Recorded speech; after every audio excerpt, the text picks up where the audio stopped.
All right, so thank you so much to everyone that actually showed up for this talk right at the end of KubeCon. We did not expect this audience, so thank you very much for showing up. This has been the largest crowd we've spoken to. So last year we had a lot in in Paris, I believe. Yeah, that was just like a smidge larger. But thank you so much for showing up. I'm Divya Mohan, and I'm joined by Natali here. And we're going to talk about how we at Kubernetes are trying to bridge the gap to adoption with the help of docs. So to give you some context, we are some of the people who chair documentation at on the Kubernetes project. Our co-chair unfortunately could not be here, but we have some of our stellar tech leads, and if you've probably encountered them or attended one of their sessions yesterday, that's great. But yeah, I'm at my day job, I'm a principal technology advocate at SUSE, one of the co-chairs, as I mentioned before, and I also serve on the Kubernetes Code of Conduct Committee. What about you, Natali? Yes, hi everyone, I'm Natali Vlatko, my pronouns are she, her, and I am an open source architect and OSPO lead at Cisco, a little small company that you maybe have heard of.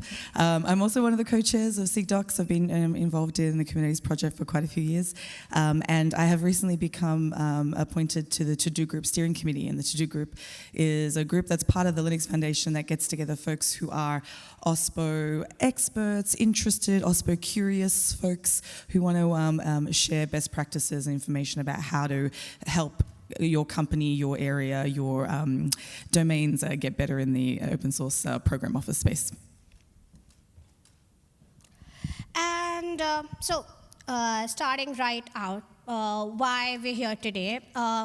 Basically, we're here to talk about documentation in the context of open source adoption, because one of the things that we've normally noticed in the open source space with both of our experiences, and it's confirmed by research, is that it's one of the important factors when making decisions concerning the adoption of a project within an enterprise or a company, right?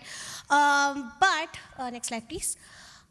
But given the context of today's presentation, where we're both Kubernetes co-chairs, we want to throw out this fun fact wherein Kubernetes seems to be the second largest open source project in the world, just trailing Linux, and is also the primary container orchestration tool for roughly 71% of the Fortune 100 companies. Next slide, please. And to tie this both together, we've received a lot of compliments and a lot of not so good compliments as well about the quality of our documentation. So we thought we'd share the knowledge with a lot of folks who might be interested in sort of revamping or improving their documentation efforts in open source and otherwise, because it's not just open source where documentation is, clearly. Having worked in an enterprise, I do know that we have proprietary documentation that we regularly need to update and improve based on the releases. So we are going to talk you through how we achieve this feat, and for that, I think, Natali, take over. Thank you. So we have a decent agenda today. We've got another 25 minutes with you, and if we've got time at the end, we're happy to take some questions, and I'll run around with the microphone to help out with that.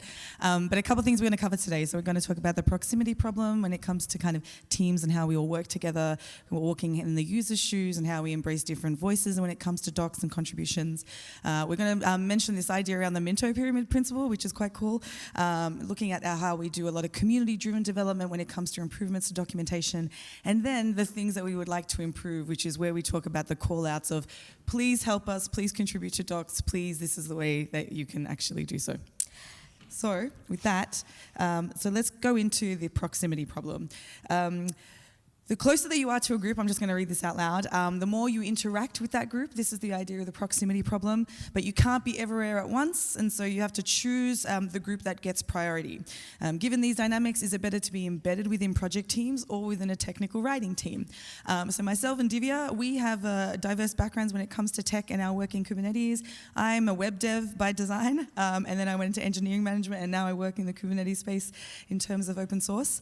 And so the technical writing team is actually more my pace and my area, unless we're working on the website necessarily. And I believe Divya's, you have a sysadmin background. Yeah, I have a sysadmin background.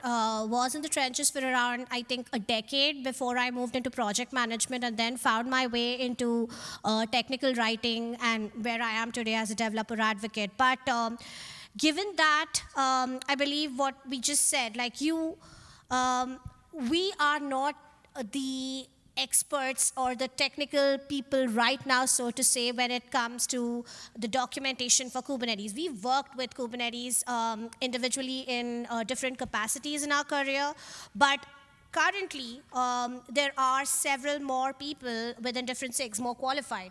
And that definitely creates a problem of whether we should be the stakeholders when we create the documentation, or should it be the technical experts that actually create the documentation and get it vetted by us. And that's something that Natali is going to decipher for us. Yeah, definitely. We are not the engineers anymore necessarily. So we always have to make sure that we're thinking in the space of whose side are we on in terms of representation. Is it the technical owners, or is it the users? And I think you can probably guess what our answer is going to be. So in terms of any technical documentation, but specifically what we aim for in the Kubernetes docs, we need it to be not only readable and usable for the folks who are using it, but we also need it to be technically accurate. And those are those two lines that we are drawing here. How do we make sure that something is readable and usable in one space, but also technically accurate? We can't be in both places at once. Well, I think Tim Bannister in the audience here, our former tech lead, probably can sometimes. But at the same time,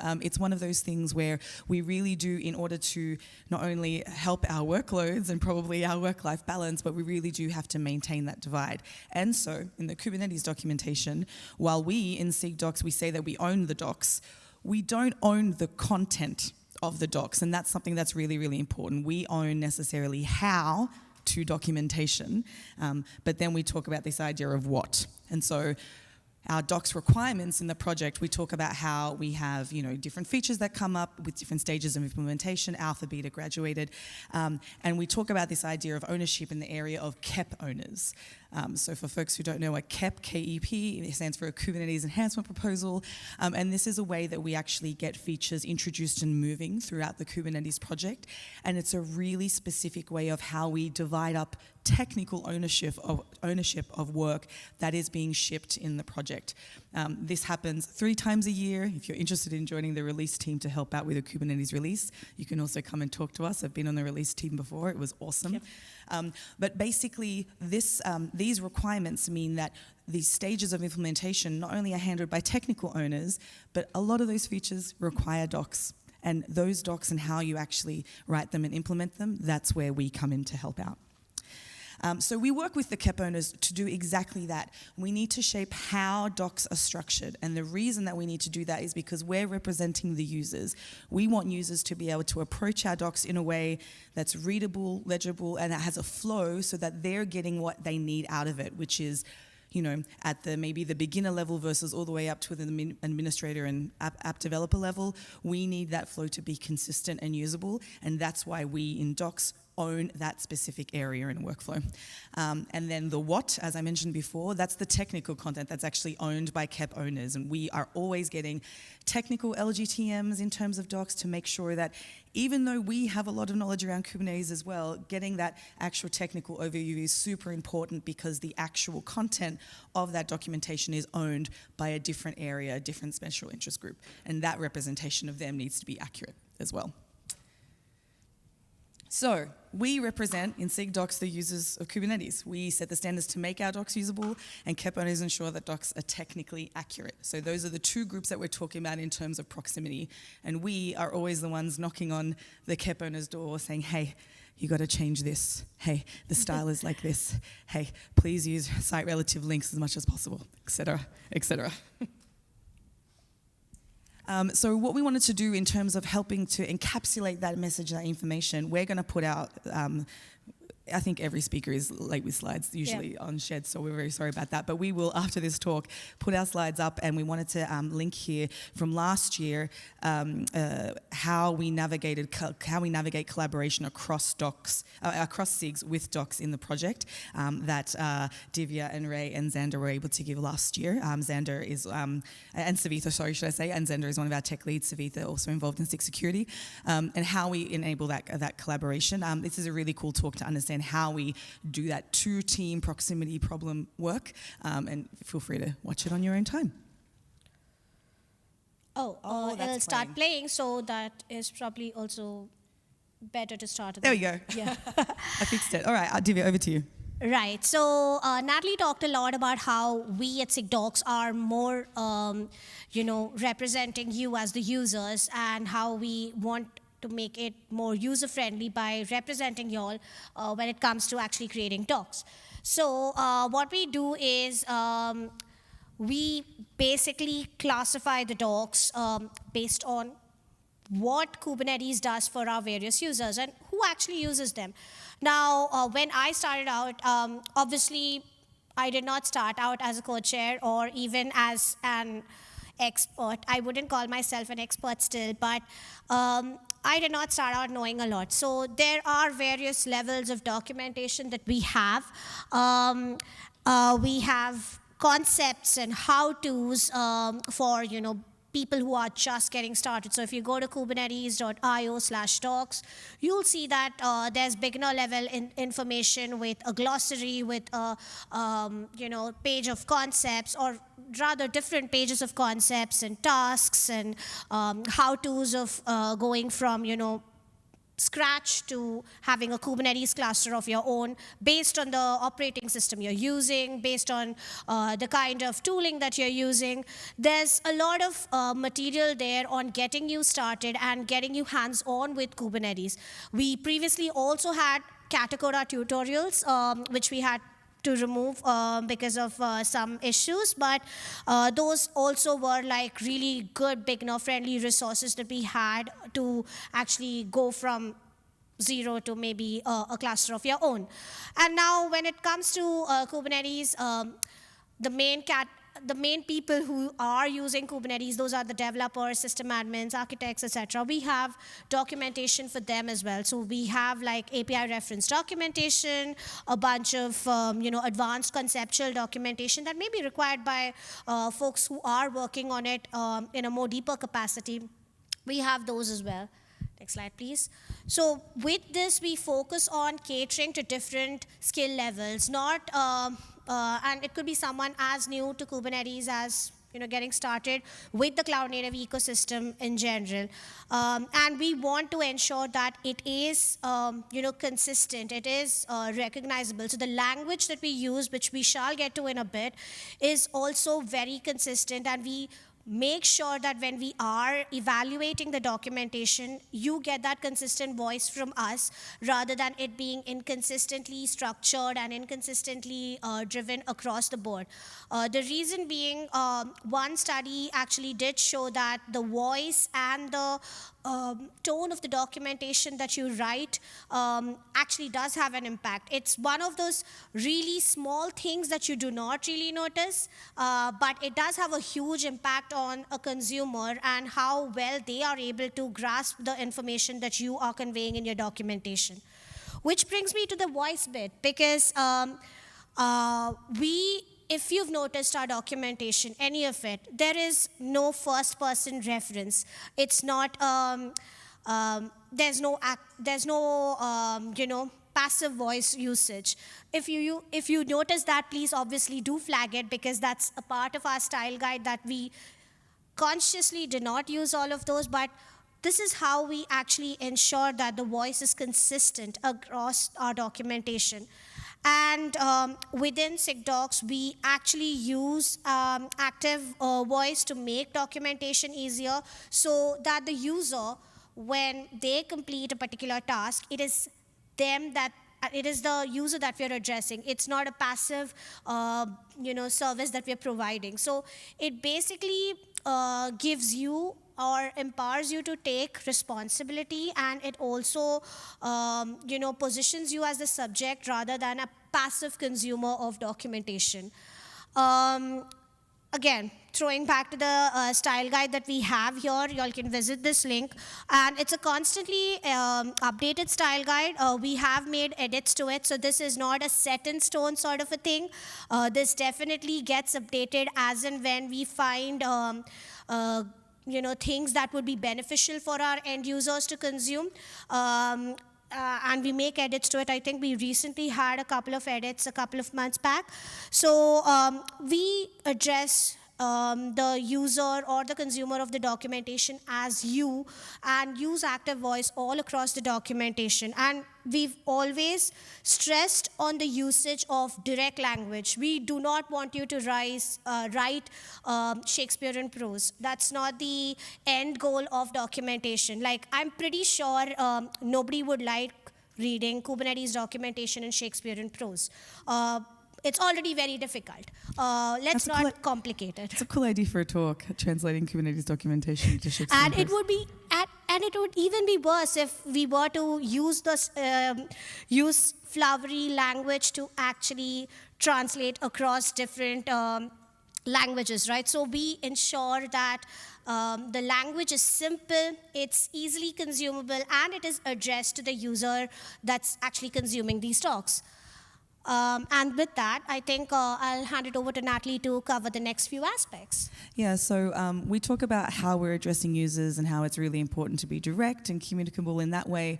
But on top of that, in terms of like how you communicate in the docs, we also think about in terms of the personas that we're looking at and skill sets of how our docs are consumed and how people are going to be reading what we're actually putting out there.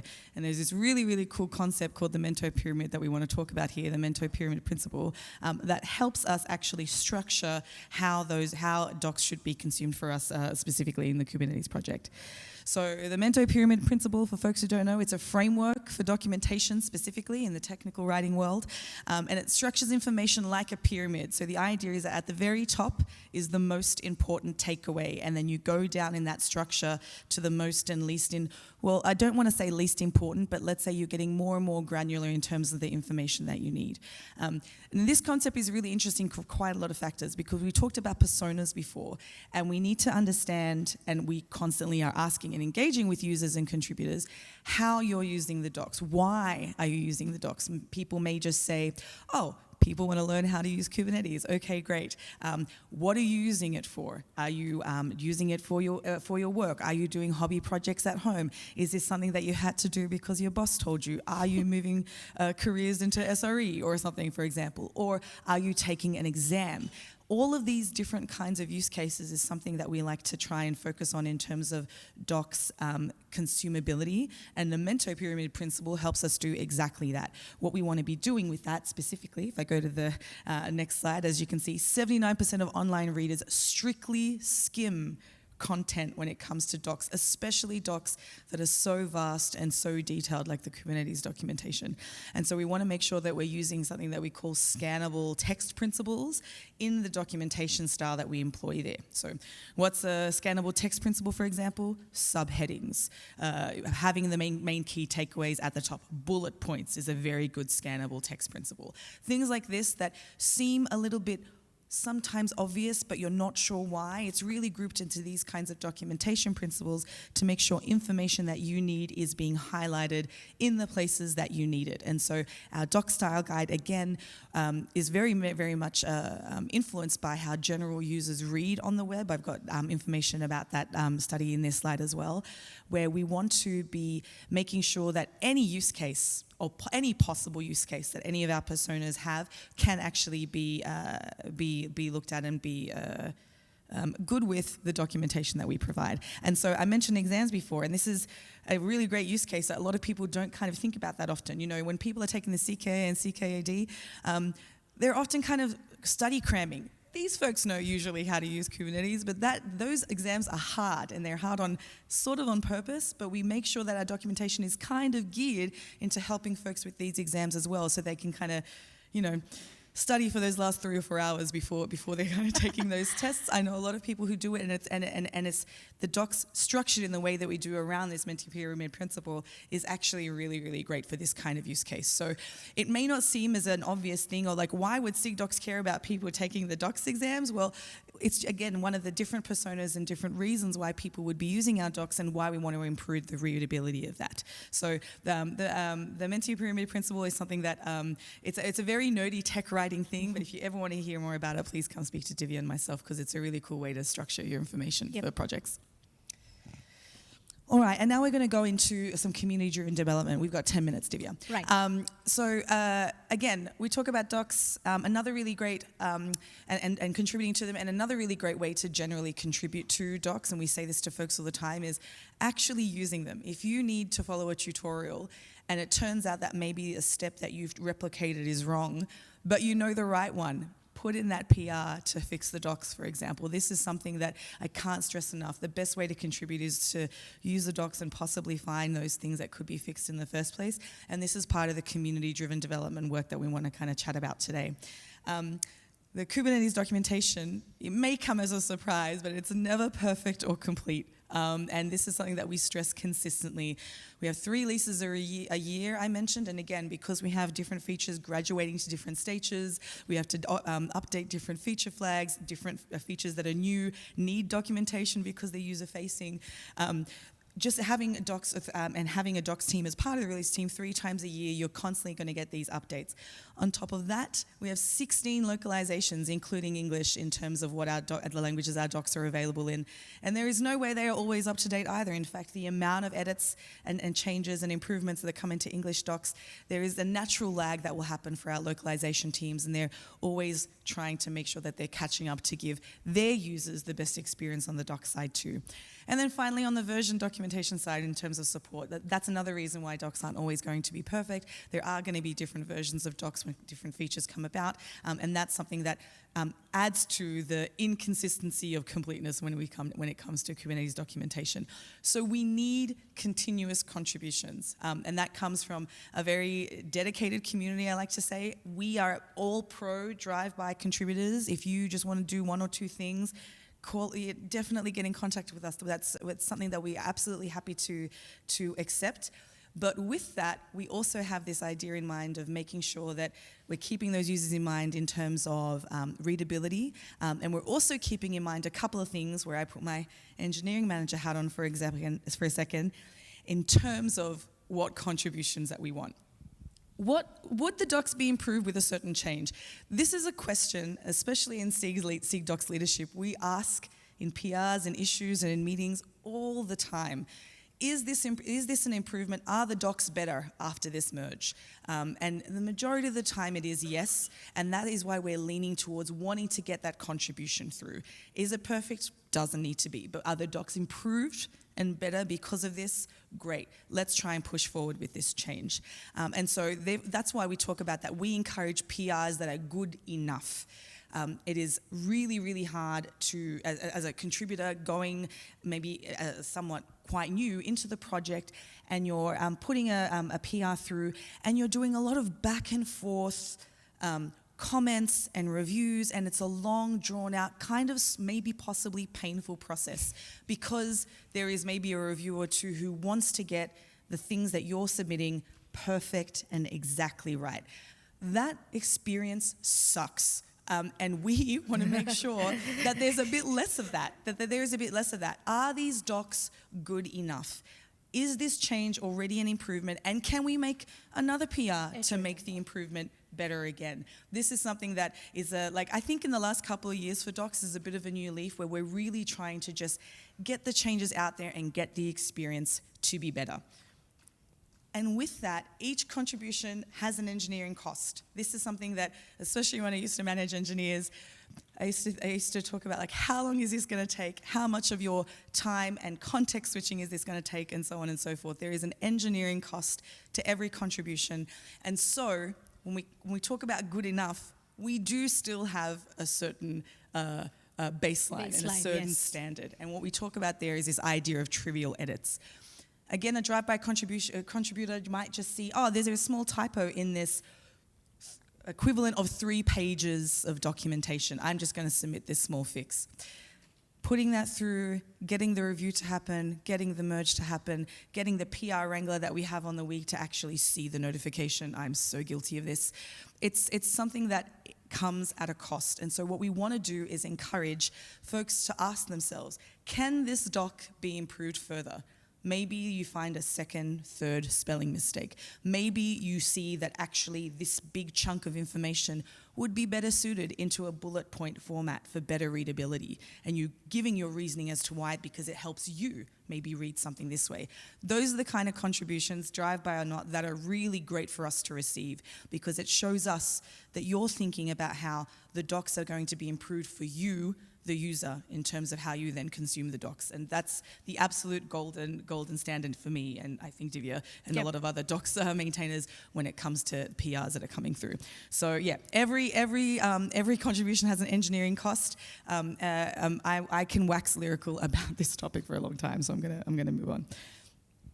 And then with that, on top of that, we're also always looking for feedback with our docs. These are 2 quick screenshots from the majority of the documentation that you see up on the Kubernetes.io website, where at the bottom, when you scroll to the very bottom of a docs page, in the bottom left-hand side of this slide, you see this little feedback option where it says feedback. Was this page helpful? 2 click buttons of yes, no. We get a lot of no's, and that's okay too, because that gives us a great signal. Unfortunately, the signal is just it was not helpful. But we don't know what part wasn't helpful, or we don't know what the meaning of helpful is to that specific user because of what they're using the docs for. And again, we need to get a bit more granular with that too, and we're looking for ways to improve that. But then on the right side, the right image that you see on the screen there, in the top right corner of all of our docs pages, we have these options where you can edit the page, create an issue. You can print the entire section, which Matt Farina from SUSE just mentioned that if you wanted to print the whole API reference documentation, it would be over 1,000 pages, so don't do that.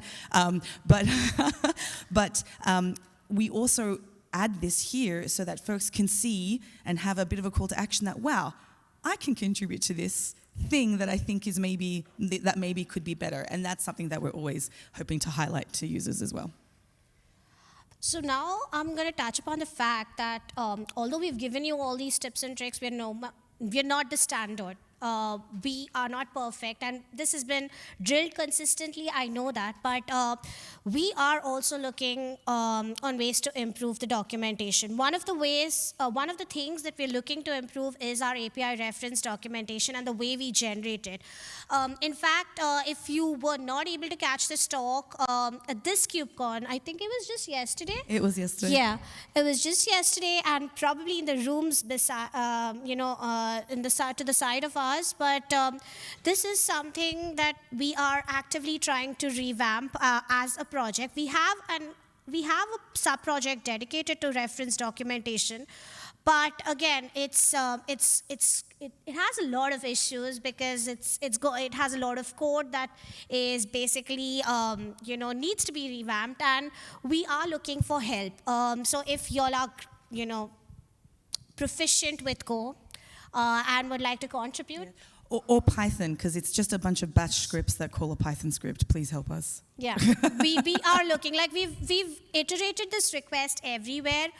So now I think this is the best avenue to sort of like issue a call to help. So if this is something of interest, please do reach out. And the next bit, I think I'm going to put Tim on the spot here. This is one of the things about our blog sub-project, and we have been lacking blog reviewers and approvers for quite a while right now. We've been trying to improve the situation, and fortunately or unfortunately, we've not been able to do much, although there has been little spurts of progress here. So this is something, again, that we are looking to improve, because blogs, as you might envision, they come out every release.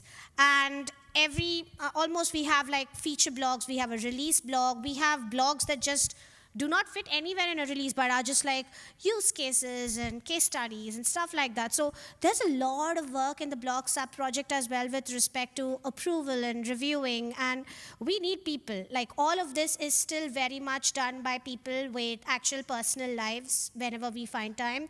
And You have a personal life? yeah, Wow. I do. Unfortunately, like I get 4 hours of like time where I sleep, so yeah. Jealous. So, we have actual personal lives and a day job. So we are all doing this in a voluntary capacity, and you can help. Join the Kubernetes Slack. We hang out on SIGDoc Slack channel, but there are also a couple that I've not mentioned here, dedicated to localization and the blog sub project. But if that's of interest, please let us know. But do join the slack.kh.io Kubernetes Slack link. And we urge you to read our contributing guide if you are so interested in contributing to the documentation. And whatever Natali and I have said actually does reflect in most of our contributing and style guides. There's a PR process, and now since we're in KubeCon, I can, assume safely that a lot of y'all know GitHub. So we have a PR process that we go through when we accept a contribution. So please be familiar with that. If you have burning issues, feedback, we have a mailing list, but we'd rather chat face-to-face on a call during meetings. Attend our SIG meetings. You will get the invites to those by joining our mailing list. And last but not the least, there have been some fantastic talks at previous KubeCons. They're available freely on YouTube. You don't have to pay us. So please go ahead and watch them.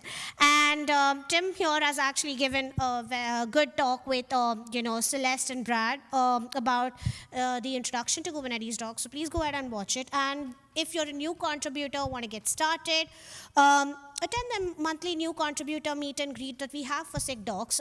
It's first Tuesday of the month, 10:30 UTC. I do not know what that translates to in other time zones, but you can get the invite in your inbox by signing up for our mailing list. And I don't know how much time we have left, but thank you so much for being a patient audience with us. Yes, thank you so much. If you have questions, come and find us. Thank you.